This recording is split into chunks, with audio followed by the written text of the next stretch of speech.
Hey everybody, Parker J is in the house for another Right Stuff After Show. I hope you guys are having a great time tonight. Really excited to be back with you. I had sort of a hiatus, not because I wanted to, but some of the authors just don't like to be on camera. And so I wanted to make sure I highlighted their books anyway because they're so shy and introverted. Some of them are, and then some people just don't like to be on camera. So I'm going to highlight the books that we showcased this month on the Right Stuff here. The first one being the Promises of Zion series. I want to show you the very first book, and that's by Tracy Carlisle Woodson. I mean, Woodson Carlisle. Wooden Carlisle. That was by her, and we did her show earlier this month. The whole series of Promises of Zion. So this is the first book in the series called My Beauty for Your Ashes. We had a great time on that show, so I hope you go ahead and pick up your copy of that book today. And the next book we did was Once Upon an Irish Summer with Wendy Wilson Spooner. We talked to her a couple of weeks ago, and she is actually a member of the Daughters of the American Revolution. And it was really fascinating talking to her about her ancestry as well as about this book, about how important it is to know your history. And she used this book, which is a young adult book, to show how important it is to understand your own familial history. So Once Upon an Irish Summer is also available for you on Amazon.com. And then the next book we talked about was a really spectacular take on Sherlock Holmes. We talked about Angels, Saints, and Sinners, the conversion of Sherlock Holmes with William David Ellis. What was so fascinating about this book was that he used the very famous pop culture icon Sherlock Holmes and put it in a spiritual context. But it's not so spiritual that it's really, really preachy. If anything, it's a deductive reasoning into the supernatural. And again, it was a wonderful book. I had a wonderful time talking to him on the show. So I hope you pick up your copy as well. And then last but not least, we did talk about this next book I'm going to show you called Scarlet Thread. We talked about that last week with my guest, Jeremy Shard. And his book deals with the idea or the thought that the host and the horde, which is angels and demons, were constantly attacking the bloodline of Christ throughout the scriptures. And he uses this fictional narrative to show that. So if you like stories that have to deal with the Nephilim, this is one of those stories, but it's a very unique story in a very unique way. So I hope you pick up your copy of Scarlet Thread. And we talked about those books on the show this this month, as also celebrated the seventh year of being the Queen of Tuesday Night. So I want to thank all those who came on board with me for that show. It was really fun having everyone there and being a part of just having a lot of fun. So I just wanted to showcase those quick books that we talked about on the show because now we're going to talk to my guest co-host today that I had today was Tonya Franklin. So Tonya, thank you so much for joining me on the show after show this evening. How you doing? I'm doing great, doing great. We had a great time on the show. It was funny because I kept Yeah. asking her throughout the breaks, "Are you okay?" She's like, "I'm fine," and I'm just like neurotic sometimes. So totally neurotic. So I'm like, "Are you okay?" She's like, "I'm fine." What do you want me to say? "Oh my God, Parker, I'm fine." Wait, how else do you want me to say it? And so it was funny because she's really self-contained and really poised, which is something that I don't always have. So she was just really calm and collected because a lot of the authors who come on board, they may be a little nervous or something like that. Tanya was as cool as ice. And that is reflected in the book we talked about today, Love Impaired. Now would you say our main character, Kiki, does she have some of your elements of you in there? I try to put a little bit of myself in all my characters. Even in the hero, I put some of my own characteristics in there. What's fascinating when you say you put the hero in there, because I like the hero. He's now my next new book boyfriend. I like him, and he's a fascinating character in and of himself as well because he's dealing with hurt. And I like the fact that you have this man dealing with vulnerability.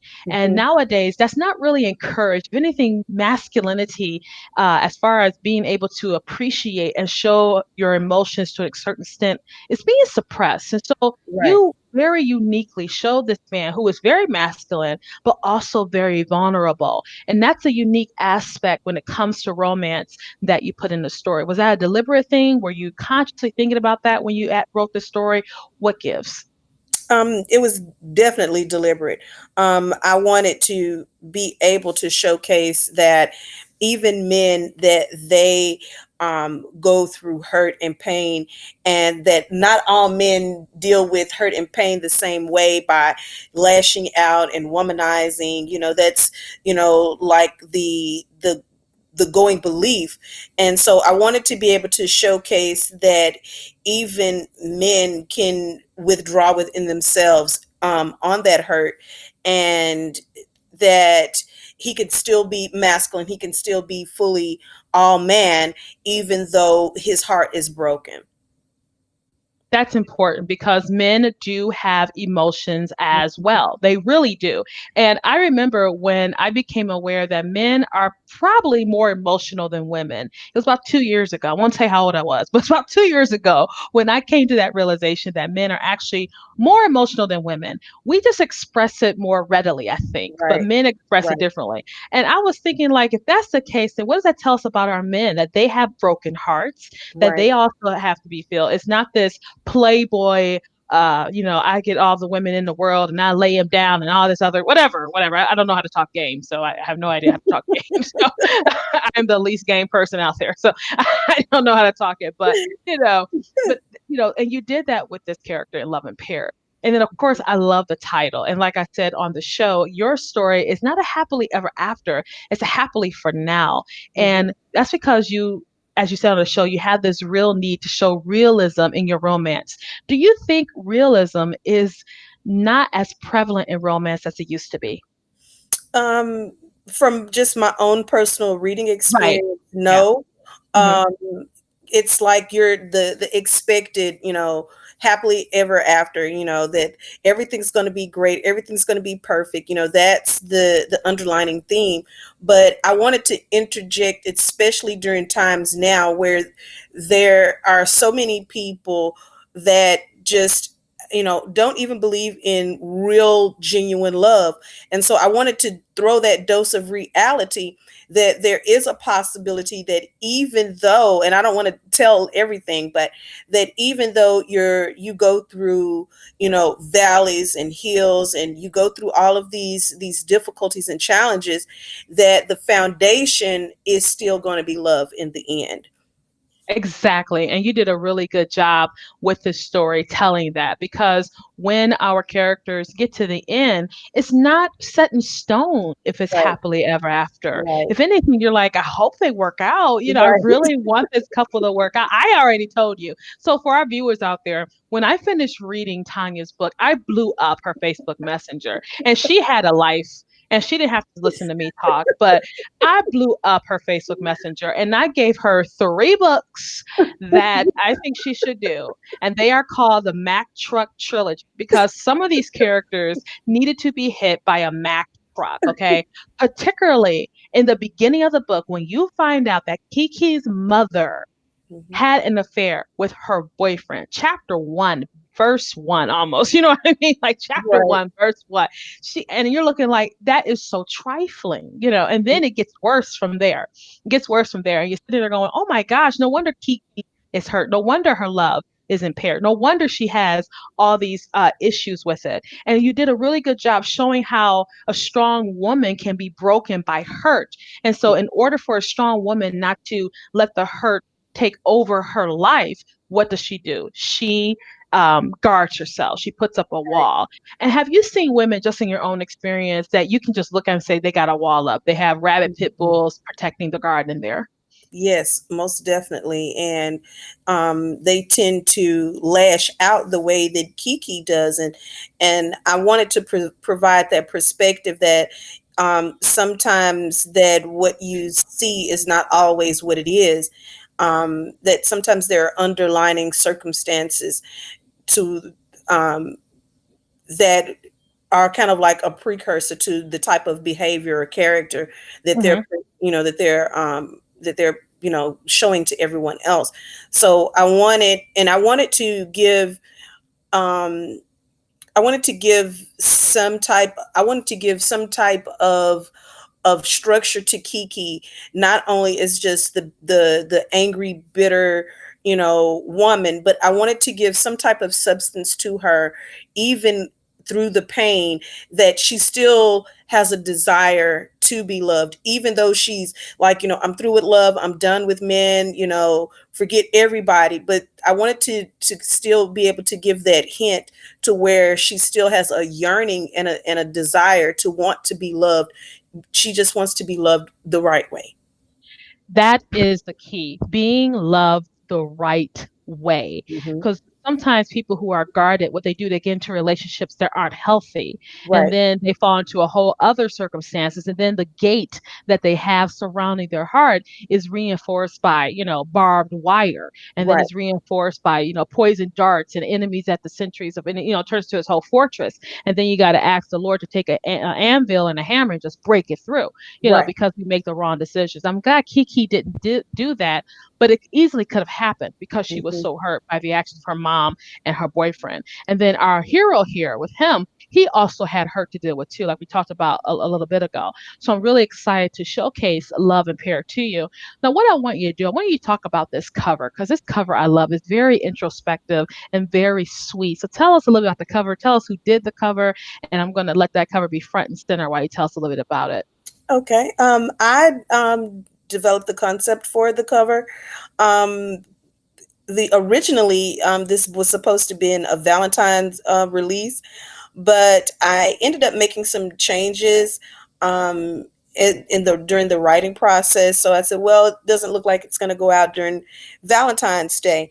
But I wanted to give the subtlety that even though love between the two main characters, that it was broken, that there is some level or inkling of hope that that love could be paired, that it could be restored, not only just between the two of them, but their own individual hearts of loving themselves. So I wanted to give, I wanted to use a photo that spoke of some type of hope, that when you get ready to read this book, that even though you see all of the drama and all of the negative stuff at the beginning, that looking at that cover is like, okay, there's some inkling of hope, that this love is going to be repaired. There's still hope. And that's one of the themes that I like to write about, is because especially in today's time, a lot of people, they have just given up. They have just given up hope. Mhm. And I wanted to be able to put that, um, before the readers. And I like the fact that you put that out there, because right now people are full of without hope. People Hmm. right now, especially with the COVID, you got Hmm. political unrest, racial tensions, you got churches not being able to meet, so they miss that physical element of churches. You got secular people having problems, you got Christian people having problems. I mean, there's hopelessness everywhere.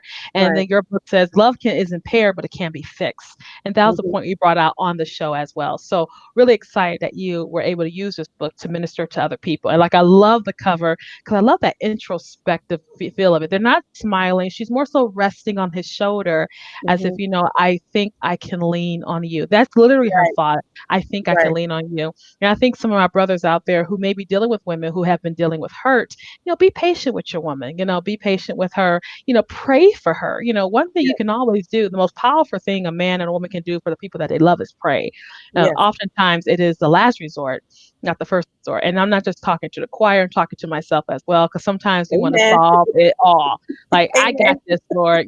Lord, I know you say you got it, but I really do have it. But no, that's not how it is. We definitely want to make sure that we encourage people to pray. So, what are some of your final thoughts, Tanya? We had such a good time on the show. I Yeah, we really did. enjoyed talking to you. And I hope you consider the Mack Truck trilogy, where we, hit her mama with a truck, we hit the boyfriend with a truck, and then we hit the other person with a truck. We ain't gonna kill them, though. I didn't say kill them. I said they be side by side in the hospital, and each can have their story.